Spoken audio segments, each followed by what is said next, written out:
नमस्कार मित्रांनो.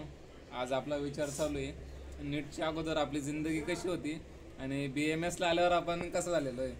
आता आपल्याला फुल एक्सप्लेनेशन देतील.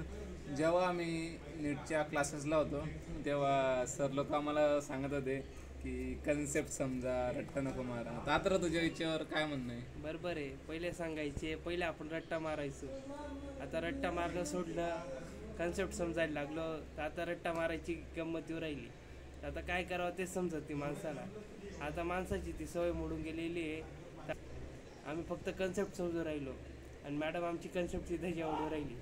म्हणून मित्रांनो, आयुष्यात फक्त स्वतःच ऐकावं, दुसऱ्याच ऐकू नये. एक सांगतो तुला, एक सजेशन देतो. आज संडे असल्या कारणाने तू झोप घे, काही रिसेट करू. नाही म्हणजे मित्रांनो, गोष्ट काय झाली आहे, पहिले आपण 9वी-10वीला असतो. 9वी-10वीला टीचर लोक काय सांगतात आपल्याला, तुम्ही अभ्यास करा, रट्टा मारा म्हणजे आपण ते रट्टा मारतो, पुरा पेपर वगैरे देतो. मग 11वी-12वीत जातो, नीटची कोचिंगवाले सांगता रट्टा नको मारा, तुम्ही कन्सेप्ट समजा. आता कन्सेप्ट समजले.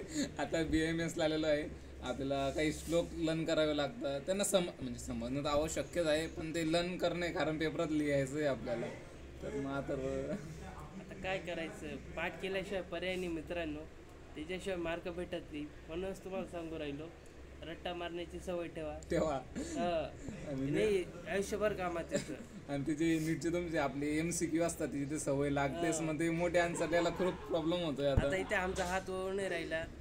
मॅडम इथे बी MCQ घेऊन राहिले, पण MCQ मध्ये बी आमची मारण्याचे प्रयत्न चालू आहे. खूपच आयुष्याचे वाटोळं झालंय. एक सांगतो, आमचं मॉडर्न पण चांगलं नाही आणि तर मित्रांनो,